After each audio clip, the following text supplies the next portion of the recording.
আজকের এই ভিডিওটি ভীষণ ইম্পর্টেন্ট একটি ভিডিও হতে চলেছে তোমাদের প্রত্যেকের জন্য। তোমরা যারা যারা 2026 সালে মাধ্যমিক পরীক্ষা দেবে, অবশ্যই তোমরা আজকের এই ভৌতবিজ্ঞান সাজেশনের যে ভিডিওটি শেয়ার করছি, এই ভিডিওটিকে খুব মনোযোগ সহকারে দেখবে। এই ভিডিওতে বলা প্রতিটা প্রশ্ন খুব ভালো করে তোমাদেরকে পড়তে হবে। তোমরা জানো তোমাদের ভৌতবিজ্ঞান পরীক্ষাতে সবচেয়ে বড় মার্কের যে প্রশ্ন আসে সেটা হচ্ছে 3 মার্কের বড় প্রশ্ন। ভৌতবিজ্ঞান বিষয়ে 3 মার্কের কোন প্রশ্নগুলো তোমার পড়া থাকলে তোমরা পরীক্ষাতে হুবহু প্রশ্ন কমন পেতে পারো, তেমন কিছু প্রশ্ন নিয়ে সাজানো রয়েছে আজকের আমাদের এই ভৌতবিজ্ঞান সাজেশান। কোনো রকম অধ্যায় ভিত্তিক বলবো না, একদম পরীক্ষাতে যেভাবে দাগ নাম্বার অনুযায়ী প্রশ্ন আসে সেই প্রতিটা দাগ নাম্বার ওয়াইজ আমরা 4-5টি করে প্রশ্ন বলে দেব। পরীক্ষাতে 3 মার্কের 12টি প্রশ্নের উত্তর লিখতে হয়, সেখানে প্রশ্ন থাকে প্রায় 20-22টি। তার কারণ বেশিরভাগ প্রশ্নের বিকল্প প্রশ্ন থাকে। আবার কিছু প্রশ্ন এমনও হয় যেখানে 2+1 = 3 এই ধরনের কাটা কাটা প্রশ্ন হতে পারে, বা 1+1+1 = 3 এই ধরনের কিন্তু কাটা কাটা প্রশ্ন হতে পারে। 3 মার্কের যে প্রশ্নগুলো তোমাদের পরীক্ষাতে আসবে এমন কিছু প্রশ্ন হতে পারে। তবে তোমাদেরকে 3 মার্কের জন্য যে প্রশ্নগুলো পড়তে হবে পরীক্ষার ঠিক আগ মুহূর্তে দাঁড়িয়ে দেখে নাও। পরীক্ষার প্রশ্নপত্রে 4-এর দাগ থেকে শুরু হবে এই 3 মানের বড় প্রশ্ন, যেখানে 4.1-এ পরিবেশের জন্য ভাবনা থেকে প্রশ্ন আসবে, এবং 4.1-এর অথবা প্রশ্ন যেটা থাকবে সেখানে গ্যাসের আচরণ থেকে প্রশ্ন আসবে। সো 4.1-এ 2টি অধ্যায় থেকে প্রশ্ন আসছে। তো যে প্রশ্নগুলো তোমাদেরকে দেখে রাখতে হবে, এই 2টি অধ্যায় মিলিয়ে মাত্র 6 থেকে 7টি প্রশ্ন তোমরা দেখে রাখো। প্রথম প্রশ্ন, পরম শূন্য উষ্ণতায় আদর্শ গ্যাসের চাপ কত? এর সাথে ওজোন স্তর সিএফসি দ্বারা কিভাবে ধ্বংস হয় তা আলোচনা করো। ভীষণ ইম্পর্টেন্ট একটি প্রশ্ন। এরপর দ্বিতীয় প্রশ্ন, বয়েল ও চার্লসের সূত্রের সম্বন্ধিত রূপটি প্রতিষ্ঠা করো। এটিও ভীষণ গুরুত্বপূর্ণ একটি প্রশ্ন, খুব ভালো করে পড়বে। এরপর 3 নম্বর প্রশ্ন, চার্লসের সূত্রটি বিবৃত করো। স্থির চাপে স্থির ভরের আদর্শ গ্যাসের ক্ষেত্রে ভি বনাম টি লেখচিত্র অঙ্কন করো। ইম্পর্টেন্ট প্রশ্ন। এরপর 4 নম্বর প্রশ্ন, বয়েলের সূত্রটি লেখো, সূত্রটিকে লেখচিত্রের সাহায্যে দেখাও। এর সাথে সূত্রানুসারে গ্যাসের চাপ ও ঘনত্বের মধ্যে সম্পর্ক প্রতিষ্ঠা করো। এই যে প্রশ্নগুলো তোমরা দেখছো, এই প্রশ্নগুলোই তোমরা কিন্তু হুবহু পরীক্ষাতে পেতে চলেছো, কাজে কোনো প্রশ্ন কিন্তু বাদ দেবে না। প্রতিটা প্রশ্ন খুব ভালো করে উত্তর সহ পড়ে নেবে। অনেক রিসার্চের পর তোমাদের জন্য এইরকম একটি সাজেশন নিয়ে আসা সম্ভব হয়েছে, কাজেই অবশ্যই ভিডিওতে একটি লাইক দিয়ে দেবে এবং ভিডিওটি বন্ধুদের সাথে শেয়ার করে দেবে। এরপর 5-এর দাগের প্রশ্ন, পিভি = NRT সমীকরণ প্রতিষ্ঠা করো। ইম্পর্টেন্ট প্রশ্ন। এর সাথে বিশ্ব উষ্ণায়ন ও গ্রিনহাউস প্রভাবের মধ্যে কোনটি প্রয়োজনীয় এবং কেন? এরপর 6 নম্বর প্রশ্ন, বাস্তব গ্যাস ও আদর্শ গ্যাসের 3টি পার্থক্য লেখো। এরপর শেষ প্রশ্ন এখান থেকে, গ্যাসের আয়তন প্রসারণ গুণাঙ্ক এর সংজ্ঞা দাও, এর মান নির্ণয় করো। এই 7টি প্রশ্ন তোমরা খুব ভালো করে পড়ে যাবে প্রথম 2টি অধ্যায় থেকে, পরিবেশের জন্য ভাবনা এবং গ্যাসের আচরণ। তোমাদের প্রশ্নপত্রে 4.1-এর দাগের প্রশ্ন তোমার কমন থাকবে। এরপর আমরা দেখে নেব প্রশ্নপত্রে 4.2-এর দাগে যে প্রশ্নগুলি আসার সম্ভাবনা রয়েছে। মূলত এখানে রাসায়নিক গণনা থেকে প্রশ্ন আসবে। রাসায়নিক গণনা যে অধ্যায়টি রয়েছে তোমাদের, এখান থেকে বিক্রিয়ামূলক কিছু অঙ্ক পরীক্ষাতে আসতে পারে।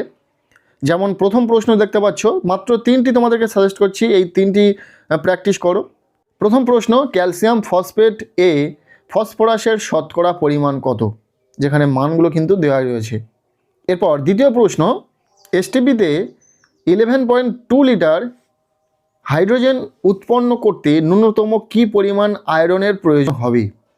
নেক্সট 3 নম্বর প্রশ্ন, অ্যামোনিয়াম সালফেটকে কস্টিক সোডা দ্রবণ সহ উত্তপ্ত করে 6.8 গ্রাম অ্যামোনিয়া উৎপন্ন করতে কত গ্রাম অ্যামোনিয়াম সালফেট প্রয়োজন হবে? এখানে মানগুলোও দেওয়া রয়েছে। এই 3 ধরনের বিক্রিয়ামূলক প্রশ্ন দিলাম এই অধ্যায় থেকে, রাসায়নিক গণনা থেকে। প্র্যাকটিস করে রাখো খুব ভালো করে। এরপর আমরা দেখে নেব পরবর্তী যে দাগ নাম্বার প্রশ্নপত্রে 4.3-এর দাগ। মূলত এখানে তাপের ঘটনাসমূহ থেকে প্রশ্ন আসবে।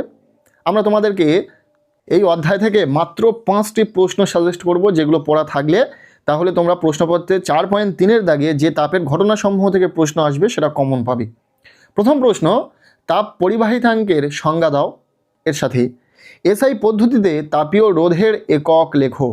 দ্বিতীয় প্রশ্ন, কঠিন পদার্থের তাপ পরিবহনের হার কোন কোন বিষয়ের উপর নির্ভর করে, ব্যাখ্যা করো। এর সাথে তাপের সুপরিবাহী একটি ধাতুর নাম লেখো। নেক্সট 3 নম্বর প্রশ্ন, দ্বিধাতব পাত কি, এর একটি ব্যবহার উল্লেখ করো। এরপর 4 নম্বর প্রশ্ন, পিতল ও লোহার দ্বিধাতব পাতকে উত্তপ্ত করলে কি ঘটবে, চিত্র সহকারে বিশ্লেষণ করো। নেক্সট 5 নম্বর প্রশ্ন, তরলের আপাত প্রসারণ ও প্রকৃত প্রসারণ গুণাঙ্কের মধ্যে সম্পর্ক স্থাপন করো। এই 5টি প্রশ্ন তোমরা খুব ভালো করে পড়বে তাপের ঘটনাসমূহ থেকে। তোমরা দেখে থাকবে এই সমস্ত অধ্যায় থেকে কিন্তু অনেক অনেক প্রশ্ন রয়েছে। সেই সমস্ত প্রশ্ন তোমাদের জন্য নিয়ে আসা হয়েছে যেগুলো বেশি গুরুত্বপূর্ণ, যেগুলো পরীক্ষাতে আসার সম্ভাবনা বেশি রয়েছে। সো এই প্রশ্নগুলো খুব জোর দিয়ে তোমরা পড়ো। এরপর আমরা দেখে নেব প্রশ্নপত্রে থাকা 4.4-এর দাগ। এখান থেকে মূলত আলো থেকে প্রশ্ন আসবে। এই আলো অধ্যায় থেকে তোমাদেরকে সাজেস্ট করব মাত্র 6টি প্রশ্ন। খুব ভালো করে 6টি প্রশ্ন পড়বে। অনেক প্রশ্ন রয়েছে, 6টি প্রশ্ন পড়া তেমন কোনো বড় বিষয় নয়, তো খুব ভালো করে পড়ে নেবে প্রশ্নগুলো। প্রথম প্রশ্ন, বিক্ষেপণ মাত্রার সঙ্গে আলোর তরঙ্গ দৈর্ঘ্যের সম্পর্ক লেখো। ভীষণ ইম্পর্টেন্ট প্রশ্ন। এরপর দ্বিতীয় প্রশ্ন, স্নেলের সূত্রটি বিবৃত করো। এই সূত্রের সাহায্যে আলোর বিচ্ছুরণের সংজ্ঞা দাও। এর সাথে শূন্যস্থানে আলোর বিচ্ছুরণ হয় না কেন। এই প্রশ্নটিও অত্যন্ত গুরুত্বপূর্ণ একটি প্রশ্ন, খুব ভালো করে পড়বে।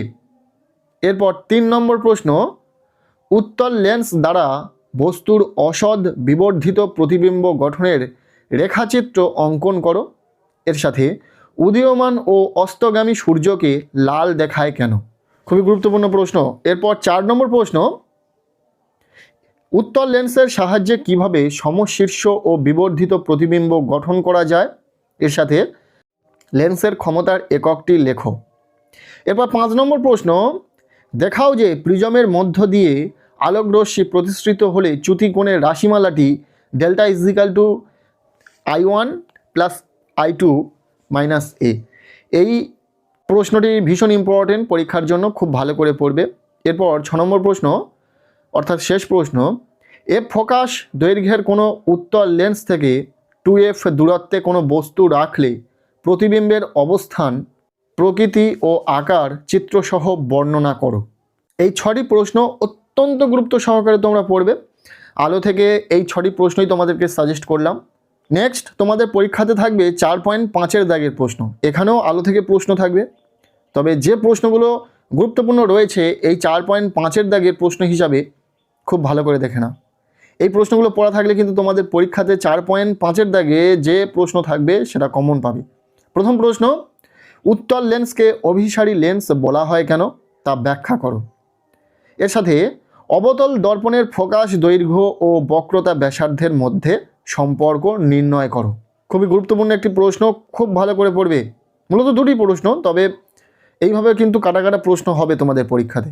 যাই হোক, পরের প্রশ্ন, চোখের হ্রস্বদৃষ্টি ত্রুটি দূর করতে কী ধরনের চশমা ব্যবহার করা হয়, বা এই হ্রস্বদৃষ্টির ত্রুটি বলতে কি বোঝো। প্রশ্নটি ভীষণ ইম্পর্টেন্ট, খুব ভালো করে পড়বে।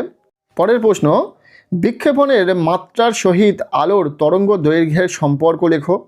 এর সাথে মানব চক্ষু ও সরল ক্যামেরার মধ্যে একটি সাদৃশ্য ও একটি বৈসাদৃশ্য লেখো। এর সাথে এই অধ্যায় থেকে শেষ যে প্রশ্নটি দেখে যাবে, আপাত প্রতিসরণের সংজ্ঞা দাও। মূলত এই প্রশ্নগুলোই খুবই ইম্পর্টেন্ট রয়েছে, খুব ভালো করে তোমরা পড়বে, তাহলে তোমাদের পরীক্ষাতে 4.5-এর দাগের প্রশ্ন কমন পাবে। এরপর আমরা দেখে নেব প্রশ্নপত্রে 4.6-এর দাগে যে প্রশ্ন আসবে তার জন্য কোন প্রশ্নগুলোকে পড়তে হবে, কোন প্রশ্নগুলো পড়া থাকলে তোমরা পরীক্ষাতে কমন পাবে। মূলত এখানে চলতরিৎ থেকে প্রশ্ন আসবে। এখান থেকে যে প্রশ্নগুলো গুরুত্ব সহকারে 3 মানের প্রশ্নের জন্য দেখে যাবে। প্রথম প্রশ্ন, বার্লো চক্রের ঘূর্ণন বাড়ানোর 2টি উপায় লেখো। ভীষণ গুরুত্বপূর্ণ একটি প্রশ্ন, খুব ভালো করে পড়বে। বিভিন্ন টেস্ট পেপারে দেখবে যে এই প্রশ্নটা বারবার রিপিট হয়েছে, খুব ভালো করে পড়বে।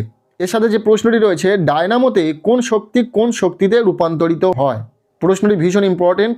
এরপর দ্বিতীয় প্রশ্ন, গৃহস্থলীর বৈদ্যুতিক লাইনে বৈদ্যুতিক বাতি, পাখা, রেফ্রিজারেটর ইত্যাদি সমান্তরাল সমবায়ে যুক্ত থাকে কেন? এর সাথে ইলেকট্রিক মোটরে কোন শক্তি কোন শক্তিতে রূপান্তরিত হয়? এরপর 3 নম্বর প্রশ্ন, ওহমের সূত্রটি বিবৃত করো। এর সাথে সূত্রটির গাণিতিক রূপটি লেখো। এর সাথে আরও একটি প্রশ্ন দেখে রাখবে, পৃথিবীর বিভব কত? এই প্রশ্নটি মূলত শর্ট প্রশ্নে আসে, তবে খুব ভালো করে তোমরা দেখে রাখবে প্রশ্নগুলো। এরপর 4 নম্বর প্রশ্ন, আর্থিং কি? শর্ট প্রশ্ন, তবে তোমাদের কাটা কাটা প্রশ্নেও দিয়ে দিতে পারে। এর সাথে যে প্রশ্নটি দেখে রাখবে, 220 ভোল্ট 60 ওয়াট ও 110 ভোল্ট 60 ওয়াট বৈদ্যুতিক বাতি দুটির রোধের অনুপাত নির্ণয় করো। ইম্পর্টেন্ট প্রশ্ন, খুব ভালো করে পড়বে। এরপর 5 নম্বর প্রশ্ন, একটি বাড়িতে 10টি 40 ওয়াটের বাতি, 5টি 80 ওয়াটের পাখা এবং একটি 80 ওয়াটের টিভি দৈনিক 6 ঘন্টা করে চলে। প্রতি ইউনিট 6 টাকা হারে 1 মাসের বৈদ্যুতিক বিল কত? এই ধরনের একটি অঙ্ক কিন্তু তোমাদের পরীক্ষাতে আসবেই আসবে। সো এইটা খুব ভালো করে তোমরা প্র্যাকটিস করো, তাহলে যে কোনোই অঙ্ক তোমরা পারবে। এরকমই আসবে, শুধু মানগুলো কিছুটা ঘোরানো থাকবে। এরপর এখান থেকে শেষ প্রশ্ন, অর্থাৎ 6 নম্বর প্রশ্ন, তাপীয় রোধ বলতে কি বোঝো? এর রাশিমালাটি প্রতিষ্ঠা করো। এই 6টি প্রশ্ন যদি তোমাদের খুব ভালো করে পড়া থাকে, তাহলে আশা করব পরীক্ষাতে 4.6 দাগের বড় প্রশ্ন, 3 মার্কের বড় প্রশ্ন তোমার কমন থাকবে। নেক্সট আমরা দেখে নেব প্রশ্নপত্রে থাকা 4.7 দাগ। এই প্রশ্নটিও চলতড়িৎ থেকে আসবে, চলতড়িৎতে যে অধ্যায়টি রয়েছে এখান থেকে আসবে, তার কারণ অধ্যায়টি অনেক বড়, তো দুটি প্রশ্নই হবে। এই 4.7 নম্বর প্রশ্নটির জন্য আমরা মাত্র 5টি প্রশ্ন দেখে রাখবো খুব ভালো করে। প্রথম প্রশ্ন, পরিবাহীর রোধ কোন কোন বিষয়ের উপর নির্ভর করে? এর সাথে 5 অ্যাম্পিয়ার ফিউজ তার বলতে কি বোঝো? ইম্পর্টেন্ট রয়েছে, খুব ভালো করে পড়বে। এবার দ্বিতীয় প্রশ্ন, তড়িৎ প্রবাহের সময় অপরিবর্তিত রেখে কোনো পরিবাহীর প্রবাহ মাত্রা অর্ধেক এবং রোধ দ্বিগুণ করা হলে উৎপন্ন তাপ কিভাবে পরিবর্তিত হবে? এই প্রশ্নটি অত্যন্ত গুরুত্বপূর্ণ একটি প্রশ্ন, খুব ভালো করে পড়বে, এই ধরনের প্রশ্ন আসে। এরপর 3 নম্বর প্রশ্ন, একই উপাদানের দুটি সমান দৈর্ঘ্য বিশিষ্ট তার আছে, একটির ব্যাসার্ধ অন্যটির ব্যাসার্ধের দ্বিগুণ হলে তার দুটির রোধের অনুপাত নির্ণয় করো। খুবই গুরুত্ব সহকারে তোমরা কিন্তু প্রশ্নটিকে পড়বে। এরপর 4 নম্বর প্রশ্ন, ওহমের সূত্রটি লেখো। এই সূত্র থেকে রোধের সংজ্ঞা কিভাবে পাওয়া যায়? এরপর 5 নম্বর প্রশ্ন, কোষের অভ্যন্তরীণ রোধ কোন কোন বিষয়ের উপর নির্ভর করে? কোনো কোষের তড়িৎচালক বল 1.5 ভোল্ট বলতে কি বোঝো? এই প্রশ্নগুলি অত্যন্ত জরুরি পরীক্ষার জন্য, খুব ভালো করে পড়বে, তাহলে তোমাদের পরীক্ষাতে 4.7 দাগের প্রশ্ন কিন্তু কমন থাকবে। মূলত চলতড়িৎ থেকে যে প্রশ্নগুলো বলা হলো খুব ভালো করে পড়বে। এরপর আমরা দেখে নেব প্রশ্নপত্রে 4.8 দাগের যে প্রশ্নটি আসার সম্ভাবনা রয়েছে, তার জন্য কোন কোন প্রশ্ন গুরুত্বপূর্ণ রয়েছে, কোন কোন প্রশ্নগুলি তোমরা পড়বে। বলে রাখি প্রথমেই 4.8 দাগে যে প্রশ্নটি আসবে সেটা মূলত পরমাণুর নিউক্লিয়াস থেকে আসবে। তো কি প্রশ্ন এখান থেকে গুরুত্বপূর্ণ রয়েছে, কোন কোন প্রশ্নগুলো দেখে রাখবে। প্রথম প্রশ্ন, নিউক্লিয় বিভাজন কাকে বলে? এর সাথে প্রশ্ন, নিউক্লিয় সংযোজনের পূর্বে নিউক্লিয় বিভাজন ঘটানো হয় কেন? ইম্পর্টেন্ট প্রশ্ন।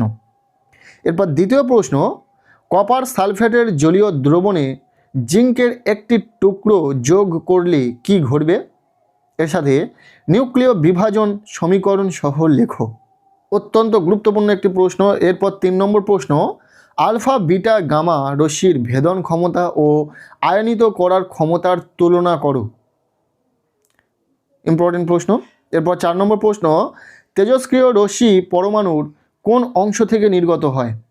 এর সাথে যে প্রশ্নটি দেখে রাখবে, তেজস্ক্রিয় রশ্মিগুলির মধ্যে কোনটির ভেদন ক্ষমতা ও কোনটির আয়নায়ন ক্ষমতা সর্বাধিক? খুবই গুরুত্ব দিয়ে কিন্তু তোমরা প্রশ্নটিকে দেখে যাবে। এরপর এখান থেকে শেষ প্রশ্ন, তেজস্ক্রিয়তা একটি নিউক্লিয় ঘটনা, ব্যাখ্যা করো। আচ্ছা, এরপর আমরা যে প্রশ্নটিকে দেখব সেটি হচ্ছে তোমাদের প্রশ্নপত্রে থাকা 4.9 প্রশ্ন।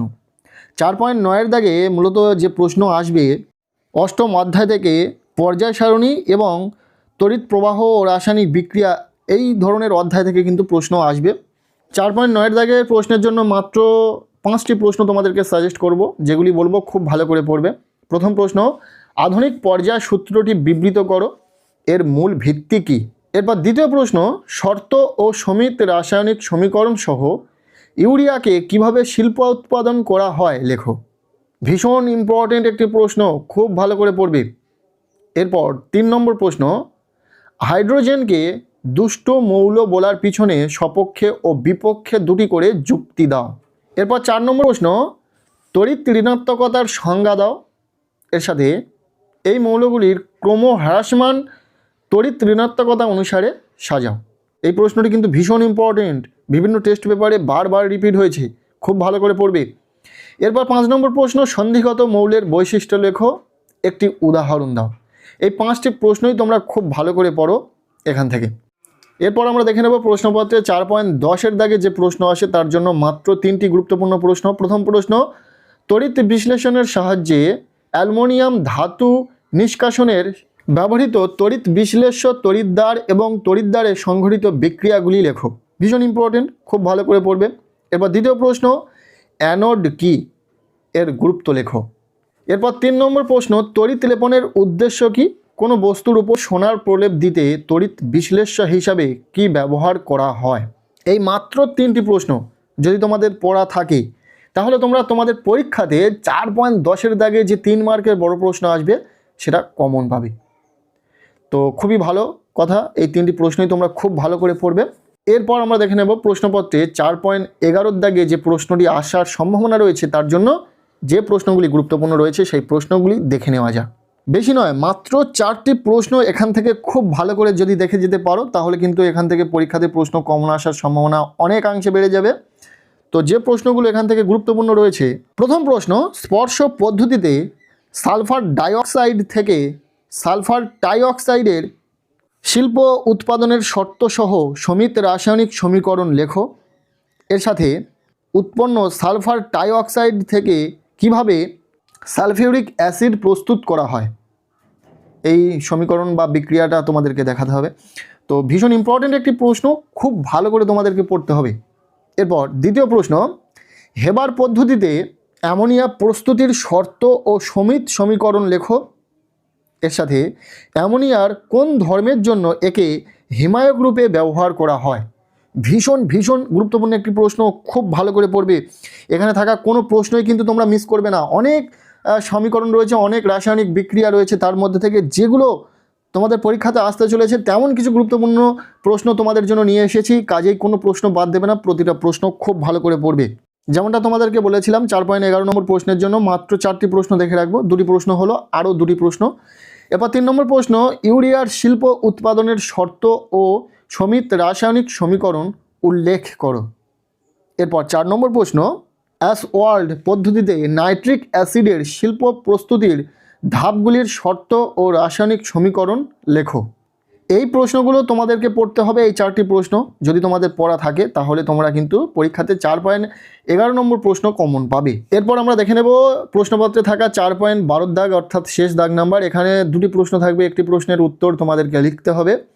সো যে প্রশ্নগুলো এখান থেকে গুরুত্বপূর্ণ রয়েছে বা এই প্রশ্নগুলো পড়লে তোমরা কিন্তু 4.12 দাগের প্রশ্ন কমন পাবে। দেখে নাও প্রশ্নগুলো। প্রথম প্রশ্ন, ডিনেচার্ড স্পিরিট কি, এর একটি ব্যবহার লেখো।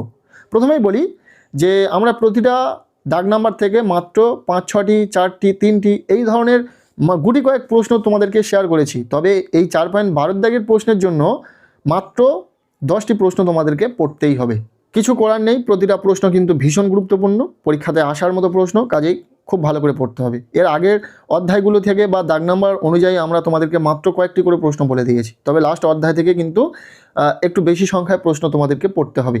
আর এইভাবে দাগ নাম্বার ওয়াইজ প্রশ্ন শেয়ার করার মূল উদ্দেশ্য এটাই যে তোমরা একদম কনফার্ম হয়ে যাবে কোন দাগ থেকে কোন প্রশ্নগুলো গুরুত্বপূর্ণ রয়েছে। মাত্র 4-5টি করে প্রশ্ন বলা হলো। আর যদি অধ্যায়ভিত্তিক বলা হতো তাহলে কোনো অধ্যায় থেকে 2-4টি প্রশ্ন বলা হতো এবং কোনো অধ্যায় থেকে একদম অনেক বেশি প্রশ্ন হয়ে যেত। সেটা তোমাদের দেখতেও বাজে লাগতো বা সাজেশনটা পাওয়ার পর তোমরা একটু ইতস্তত বোধ করতে যে এই এত প্রশ্নগুলো পড়া সম্ভব নয়। তবে যেহেতু আমরা একদম দাগ নাম্বার অনুযায়ী প্রশ্নগুলো শেয়ার করেছি, এক্ষেত্রে বুঝতে পারছো দাগ নাম্বার ওয়াইজ মাত্র 2, 3, 4, 5টা করে প্রশ্ন বলা হয়েছে। সো খুব ভালো করে এই প্রশ্নগুলো পড়া সম্ভব তোমাদের জন্য, তো পড়ে নাও। দেখো বাকি প্রশ্নগুলো দেখে নাও। দ্বিতীয় প্রশ্ন, অ্যাসিডিক অ্যাসিডের সঙ্গে পৃথকভাবে সোডিয়াম বাইকার্বনেট এবং ইথানল বিক্রিয়াগুলি লেখো। এই প্রশ্নটি ইম্পর্ট্যান্ট রয়েছে। এরপর 3 নম্বর প্রশ্ন, অ্যালকিন যৌগগুলি সাধারণত কী ধরনের বিক্রিয়া দেখায়? এর সাথে কার্বনবিহীন একটি কার্যকারী মূলকের উদাহরণ দাও। এরপর 4 নম্বর প্রশ্ন, অ্যাসিটিলিনের সঙ্গে হাইড্রোজেনের সংযোজন বিক্রিয়াটি সমীকরণ সহ লেখো। এর সাথে সরলতম অ্যালকাইনটি কী? 5 নম্বর প্রশ্ন, কোন মৌল ক্যাটিনেশন ধর্ম প্রদর্শন করে? এর সাথে মিথিলেটেড স্পিরিট কাকে বলে? এর সাথে একটি আর্মোসেটিং পলিমারের নাম লেখো। নেক্সট 6 নম্বর প্রশ্ন, এলপিজি এর উৎস কী? এর সাথে অ্যাসিটিক অ্যাসিড ও পলিটেট্রাফ্লুরো ইথিলিনের একটি করে ব্যবহার লেখো। এরপর 7 নম্বর প্রশ্ন, একটি কৃত্রিম পলিমারের উদাহরণ দাও। এর মনোমারের নাম কি? পলিমারের ব্যবহারের সুবিধা ও অসুবিধা লেখো। এরপর 8 নম্বর প্রশ্ন, এলপিজি ও সিএনজি এর মূল ভিত্তি কী? মিথেনকে কিভাবে অ্যাসিটিলিনে পরিবর্তন করবে? এই যে প্রশ্নগুলো তোমরা দেখছো, শুধু যে 3 মার্কের জন্য আসবে তা কিন্তু নয়, এখান থেকে কিন্তু 2 মানের প্রশ্ন বা 1 মার্কের প্রশ্নও পরীক্ষাতে আসে। কাজেই এই যে প্রতিটা প্রশ্ন বলা হচ্ছে, প্রতিটা প্রশ্ন খুব ভালো করে পড়বে। এরপর 9 নম্বর প্রশ্ন, মিথেনের সঙ্গে ক্লোরিন গ্যাসের বিক্রিয়াগুলির শর্ত ও সমীকরণ লেখো। এর সাথে পিভিসি এর মনোমারের নাম লেখো। ভীষণ ইম্পর্টেন্ট একটি প্রশ্ন। এরপর শেষ প্রশ্ন অর্থাৎ 10 নম্বর প্রশ্ন, গঠনগত সমবয়বতা কাকে বলে? উদাহরণ দাও। এর সাথে রেকটিফাইড স্পিরিট কি? এই ছিল ভৌতবিজ্ঞান থেকে একটা কমপ্লিট সাজেশন 3 মার্কের বড় প্রশ্নের জন্য।